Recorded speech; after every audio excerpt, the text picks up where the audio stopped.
नमस्कार, परिवर्तन news channel में आप सभी का स्वागत है।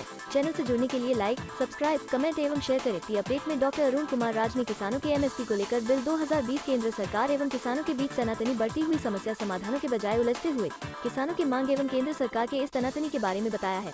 वही ललिता कुमारी गृहिणी ने धनिया के स्वास्थ्य के फायदे के बारे में बताया है।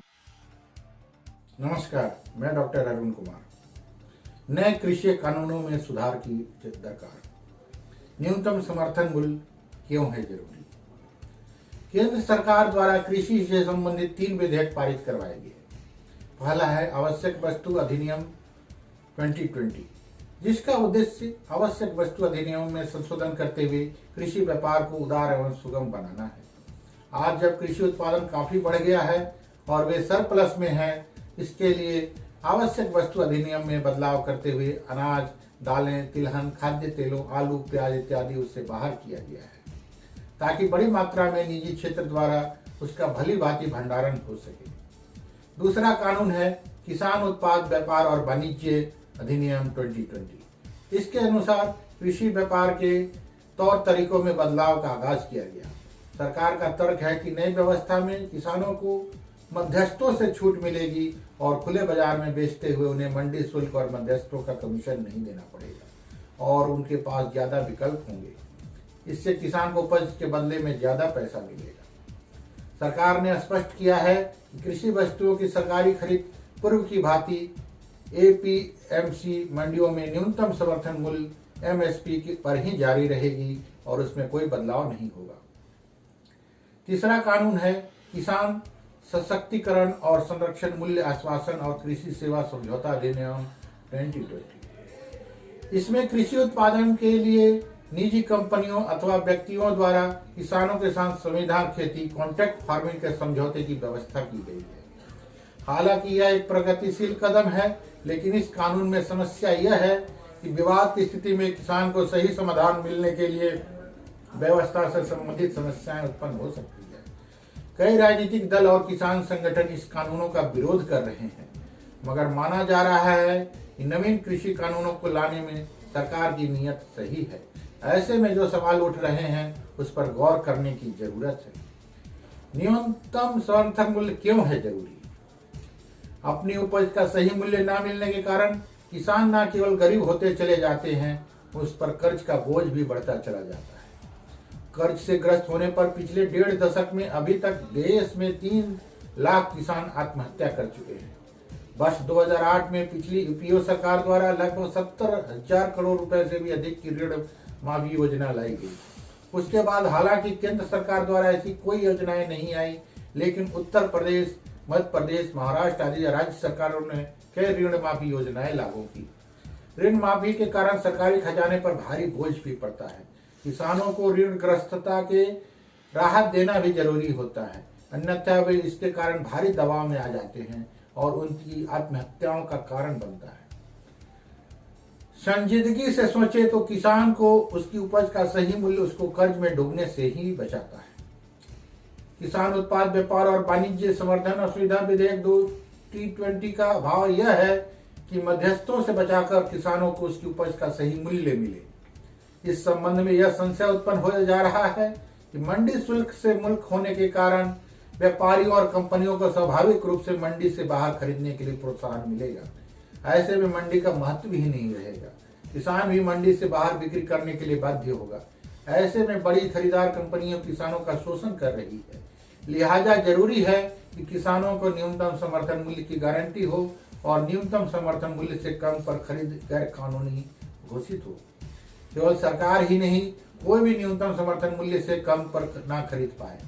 जब गैर कृषि औद्योगिक उत्पादों को कंपनियों स्वयं द्वारा निर्धारित कीमत, अधिकतर खुदरा कीमत एमआरपी पर बेचती है, तो उनकी उत्पादन लागत से कहीं ज्यादा होती है। तो किसान को भी कम से कम अपनी लागत पर आधारित न्यूनतम समर्थन मूल्य एमएसपी पर अपना माल बेचने की सुविधा होनी चाहिए।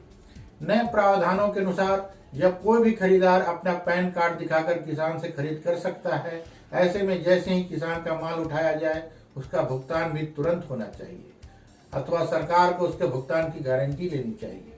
कृषि उत्पाद खरीद करने वाले सभी व्यापारियों और कंपनियों का पंजीकरण हो। किसान के पास उनकी उपज की बिक्री हेतु अधिक विकल्प होना सही है, लेकिन यदि किसी एक बड़ी कंपनी अथवा कुछ कंपनियों का प्रभुत्व हो जाएगा तो गरीब किसान की सौदेबाजी की शक्ति समाप्त हो जाएगी। सरकार द्वारा पूर्व में 22,000 मंडियों की स्थापना की बात कही गई थी कि इस योजना को जल्दी से पूरा किया जाना चाहिए।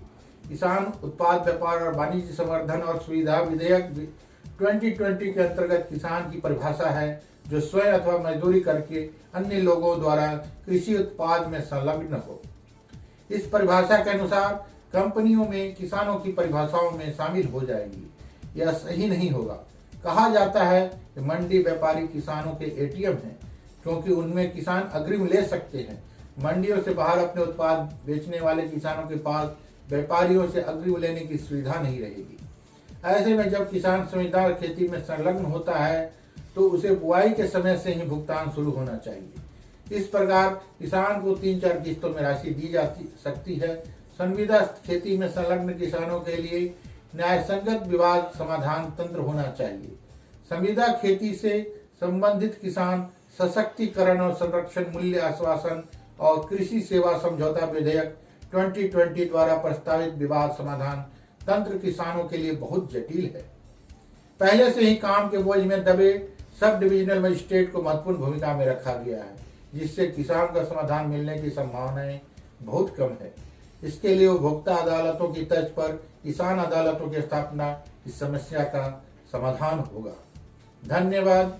आपका अपना डॉक्टर अरुण कुमार। कई बीमारियों में रामबाण है हरा धनिया।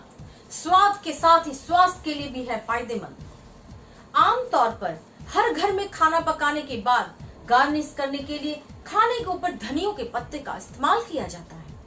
अक्सर सब्जी के साथ धनिया फ्री में भी मिल जाता है। धनिया खाने को स्वादिष्ट बनाने के लिए ही स्वास्थ्य के लिए भी बहुत अधिक फायदेमंद होता है। धनिये में कई औषधीय गुण पाए जाते हैं। इसका सेवन करने से कई तरह की बीमारियों से छुटकारा मिल जाता है।